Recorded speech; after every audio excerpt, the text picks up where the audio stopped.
Germanton Hospital pioneers in world-class orthopedic cardiology and multi-specialty care. Top 3 in Hyderabad, top 10 in South India. Attapur, Hyderabad. అలా పంపించిన బీసీలే ఈరోజు మోపిదేవి వెంకటరమణ గారు కావచ్చు, బీద మస్తాన్ రావు గారు కావచ్చు, ఇద్దరు రాజ్యసభ సభ్యత్వానికి రాజీనామా చేశారు. పార్టీ కూడా రాజీనామా చేసి వారు ఇంకో పార్టీలోకి వెళ్ళే పరిస్థితి. బల్లి కళ్యాణ్ చక్రవర్తి ఎమ్మెల్సీ పదవికి రాజీనామా చేశారు. భార్యాభర్తలు ఇద్దరు కలిసి నిన్న రాజీనామా చేశారు పార్టీకి కూడా. అదే కోవలోని యేసరత్నం కూడా పయనించే పరిస్థితి. ఈ రోజు జగన్మోహన్ రెడ్డి మళ్ళీ ముఖ్యమంత్రి అయి ఉంటే ఈ మహానుభావులందరూ ఎవరికి 10 లక్షల కోట్లు ఇస్తానంటే కూడా ఒకరు కూడా పోయి ఉంటారు సార్. ఇప్పుడు ఎట్ట అయిపోయిందంటే కోట్లు ఇస్తే ఎందుకు పోరండి? నేను సార్ నేను నీకు మాట చెప్తున్నాను. ఎందుకంటే వీళ్ళందరూ ఇప్పుడు ఎందుకు పోతున్నారంటే కొంతమందికి వ్యాపారాలు ఉండొచ్చు, కొంతమందికి బిజినెస్ ఉండొచ్చు, కొంతమంది వాళ్ళు ఇప్పుడు ఎక్కడ చూసినా రాష్ట్రం అంతా ఇప్పుడు ఇది ఒక ఈవీఎం ప్రభుత్వం అని చెప్పేసి అసలు ఇది ఒక ఏదో రెడ్ బుక్ ప్రభుత్వాన్ని ప్రజల పైన పడుతున్నారని ఒక భయంతో కూడా వెళ్ళిపోవచ్చు. దానికి మనం ఏం చేయగలుగుతాం వాళ్ళు పోయిన వాళ్ళని? కానీ వాళ్ళు మళ్ళీ ఒకటి నిర్ణయించుకోవాలి. ఆత్మసాక్షి అనేది ఒకటి ఉండదు. జగన్మోహన్ రెడ్డి ఇచ్చిన వాళ్ళు ఆయన పార్టీ పెట్టకపోతే, జగన్మోహన్ రెడ్డి పార్టీ పెట్టకపోతే మేమందరూ ఎమ్మెల్యేలు మంత్రులు అయి ఉంటామా? ఈ రోజు ఎమ్మెల్యేలు మంత్రులు అయిన నేను డిప్యూటీ సీఎం అయిన మంత్రి అయి ఉన్నాను కదా సార్. అందులో నేషనల్ పార్టీలో నన్ను మంత్రి చేసేదానికి ఎవడన్నా ముందుకు వస్తాడా? ఈవెన్ రాజశేఖర రెడ్డి వాళ్ళు కూడా కాలేకపోయింది. ఆయన పార్టీ పెట్టకపోతే కూడా చాలా మంది ఎమ్మెల్యే లెవెల్ కాదు, మంత్రుల లెవెల్ కాదు. అది వేరే. తెలంగాణలో కేసీఆర్ గారు టీఆర్ఎస్ పార్టీ పెట్టకపోయి ఉంటే చాలా మంది ఎమ్మెల్యే లెవెల్ కాదు, మంత్రుల లెవెల్ కాదు. ఈరోజు అది వేరే ఇష్యూ. ఎవరైనా పార్టీ పెడితే వచ్చిన వాళ్ళు సర్వీస్. జగన్మోహన్ రెడ్డికి ద్రోహం చేసిపోయిన పార్టీలో చాలా మంది పోయినారు. ఒకవేళ ఎమ్మెల్యేలు కూడా అయి ఉంటారు, మంత్రులు కూడా మళ్ళీ అయి ఉంటారు. మళ్ళీ ఇప్పుడు 23 మందిలో పోయినారు కదా. ఈ 23 మందికి కొంతమందికి చంద్రబాబు నాయుడు మళ్ళీ ఎమ్మెల్యేలు చేసినారు కదా. ఎవరికైనా మంత్రి పదవులు వాళ్ళకి ఇక్కడ నుంచి పార్టీ పోయిన వాళ్ళకి, పార్టీ నుంచి మారిన వాళ్ళకి చంద్రబాబు కూడా 3 వాతలు పెట్టి ఎవరికి ఎక్కడ పెట్టాలో అక్కడ పెట్టేస్తున్నాడు. ఆయన చరిత్రహీనులు అయిపోతున్నారు. సరే, ఓకే. జగన్మోహన్ రెడ్డి గారు మీ అందరికి మంత్రి పదవులు ఇచ్చారు. డిప్యూటీ సీఎంగా నారాయణ స్వామి గారికి ఉన్న పవర్స్ ఏంటి? అసలుకి మీ పవర్ని ఏ రోజున ఉపయోగించారా? కేవలం డమ్మీ లాగా ఉండిపోయారా? డమ్మీ డమ్మీ డమ్మీ అంటే ప్రాంతీయ పార్టీలో ఏ ముఖ్యమంత్రి ఉన్నా, చంద్రబాబు ఉన్నా, లల్లు ప్రసాద్ యాదవ్ ఉన్నా, మాయావతి ఉన్నా, ఇంకొకరున్నా వాళ్ళకి ఎటువంటి పరిస్థితుల్లో ఇండివిజువల్, ఎందుకంటే సీఎం ఏం డెసిషన్ తీసుకుంటాడో దానికి కట్టుబడి ఉంటారు సార్. మంత్రులకి ఇప్పుడు చంద్రబాబు నాయుడు మాత్రం ఏ మంత్రులకి ఏం అధికారాలు ఇచ్చేసాడు? ఇంకా 2 నెలలు అయింది. ఇంతకుముందు 20 సంవత్సరాలు 15 సంవత్సరాలు ఉన్నాడు కదా. ఏ మంత్రులు ఏ అధికారులు ఉన్నారు? అక్కడ కూడా బలైంది ఎవరు? దళితులు బలైనారు. అక్కడ కూడా ఎస్టీలు బదిలినారు. అక్కడ కూడా ఒకతూరి ఎస్సీ ఎస్టీలకి బీసీలకి టికెట్లు ఇచ్చినట్టే మళ్ళీ కంటిన్యూకి ఇస్తున్నాడు. ఆయన కూడా బలి ఇదంతా మేమే చేస్తారు. కూలికి పోయేది మేమే, మోసేది మేమే, కొట్లాడేది మేమే, మళ్ళీ జెండాలు ఎత్తేది మేమే. కానీ బలమైన వాళ్ళే కదా ముఖ్య ఎమ్మెల్యేలుగా మంత్రులుగా అవుతారు, ఎమ్మెల్యేలుగా ఎంపీలుగా అవుతారు. అందువల్ల బలం లేని వాడికి రాజ్యసభ ఇచ్చాడు. ఆయన బలం క్యాస్ట్ పెట్టి రాజ్యసభ పంపించాడు. బాబురావుకు ఒక ఎస్సీ, గొల్లబాబురావు ఎస్సీ, ఆయన దగ్గర ఏమైనా డబ్బులు తీసుకుని పంపించాడా? ఈవెన్ మోపి నేనంటే ప్రాణం ఆయనకి, ఆయనంటే నాకు కూడా అభిమానం. వీళ్ళ దగ్గర ఏమైనా ఆశపడిన పంపించాడా? ఒకప్పుడు రాజ్యసభ పోతే కోట్లు ఉండేవాళ్ళు బిజినెస్ పర్సన్స్ పోతూ ఉన్నారు. మరి ఇప్పుడు వాళ్ళు ఎందుకు వెళ్ళిపోయినంటే వాళ్ళ మనస్సాక్షి కడగల. కానీ కూడా నారాయణ స్వామిని పట్టుకుని ఎందుకు పోయినారు అంటే నేనేం చెప్పగలుగుతాను? వాళ్ళు ఎందుకు పోయిన? రేపు వాళ్ళు గారికి పవర్ ఇచ్చారు, డిప్యూటీ సీఎంకి ఇచ్చిన చిత్తూరు జిల్లాలో మీకున్న పవర్ ఏంటి? 5 ఏళ్ళు ఏం పవర్ చేశారు? ఒకరికి కదా పవర్ ఉండింది. ఏం చేయాలన్నా చిత్తూరు జిల్లాలో ఆ ఒక్కరు చెబితేనే ఏదైనా జరిగేది. నారాయణ స్వామి గారు ఏం చేయగలిగారు చెప్పండి? పవర్ ఏముండింది? ఇప్పుడు నాకు పవరే లేకపోతే నేను రాష్ట్రపతి చాపర్లు ఎందుకు పోతాను? ఓకే, జగన్మోహన్ రెడ్డి నన్ను ఎందుకు పంపించి, ఏ చంద్రబాబు నాయుడు ఏ ఎస్సీని కానీ ఎస్టీలు కానీ రాష్ట్రపతి దీంట్లో పంపించిన చరిత్ర ఉంది ఆయనకి. నేను పద్మావతి నట్టుగా రాజకీయ సమానత్వం చూపిస్తున్నారు సార్. నేను పోతే ప్రోటోకాల్ ప్రకారంగా నన్ను కూర్చొని పెట్టారు. ప్రోటోకాల్ ప్రకారం నేను మాట్లాడుతున్నాను. కలెక్టర్ని ఎస్పీని ఎవరు చెప్పినా మార్చరు. అది సీఎం దృష్టిలోనే ఉంటుంది.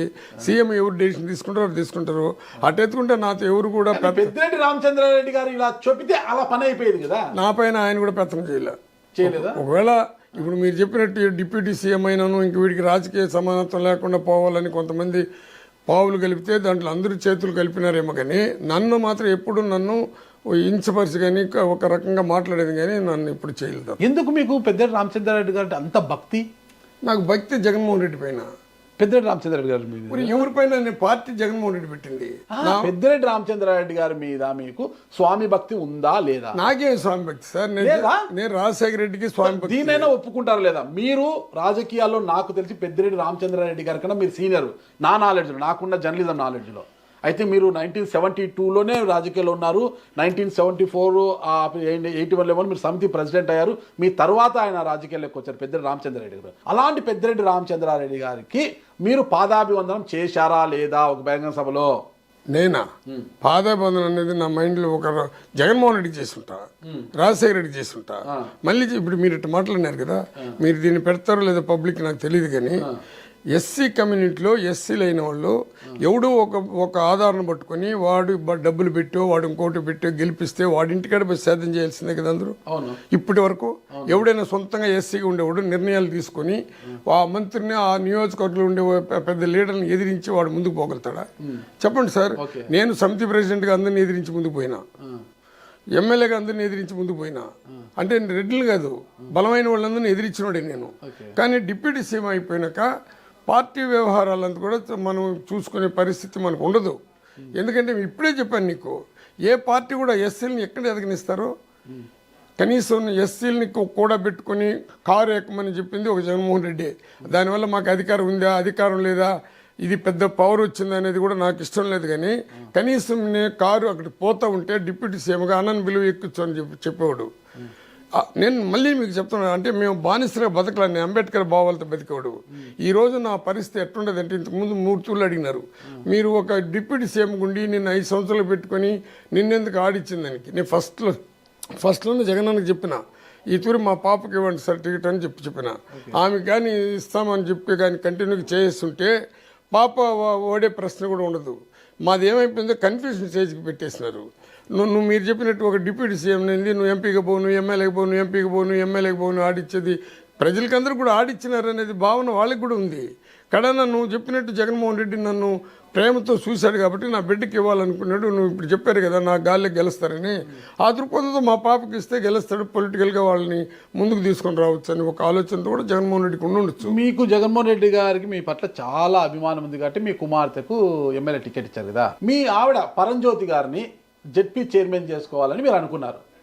అందుకే కార్వేటి నగరం నుంచి మీ భార్యని ఏకగ్రీవంగా గెలిపించుకున్నారు, ఏకగ్రీవం చేసుకున్నారు, పోటీ లేకోకుండా ఏకగ్రీవం చేసుకున్నారు. కానీ జెడ్పీ చైర్మన్ కాకోకుండా అడ్డుకుంది ఎవరు? అది ఓసుకు వచ్చింది కదా సార్. ఓకే కానీ రిజర్వేషన్ మార్పించి జనరల్ వచ్చింది, రిజర్వేషన్ అప్పుడప్పుడు మార్పించారు. అంటే మీ ఆవిడని మీరు జెడ్పీ చైర్మన్ చేసుకుంటారని మీ ప్రభుత్వం ఏదనుకుంటే అదే కదా జరిగేది.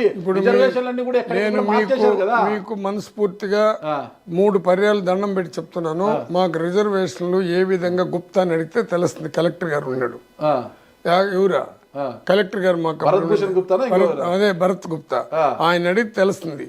కనీసం మాకు ఎట్ట రిజర్వేషన్ మార్చారు ఎట్ట వచ్చింది అనేది నా ఆత్మసాక్షిగా నాకు తెలీదు. అది ఎవరు మార్చారో వాళ్ళ పతనానికి దారి తీస్తుంది. నేను మా మిస్సెస్ ని జడ్పీ చైర్మన్ చేయాలని నా 3 బిడ్డల సాక్షిగా నాకు ఆలోచన లే.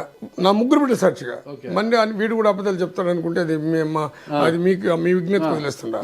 అక్కడ ఏమైందంటే లేడీకి ఇచ్చే లోపల అక్కడ మా లీడర్లో మా ఎస్సీలో కూడా మొత్తం జెంట్స్ కావాలనుకుంటున్న వాళ్ళు కూడా సైలెంట్ అయినారు. అప్పుడు మా పాపకు పెట్టాలనుకునేది వాస్తవం. నేను ఎవరినే ఈ కృపాలక్ష్మికి, ఆమెకి అక్కడ మున్సిపాలిటీలో ఓటు ఎక్కుంది కాబట్టి అక్కడ ఓటు ఎక్కులే. ఇంకా ఎవరు ముందుకు రాలేదు కాబట్టి మా పాపని మా మిస్సెస్ని పెట్టాల్సి వచ్చింది.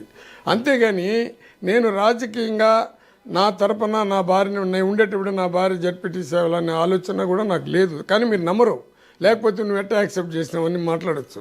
ఇంకా దానికి నేను ఆ క్వశ్చన్ జవాబు చెప్పలేని పరిస్థితిలో ఉండా. సుమన్ టీవీలో మీ పర్సనల్ అండ్ బిజినెస్ ప్రమోషన్స్ కోసం కింది నెంబర్కి కాంటాక్ట్ చేయండి.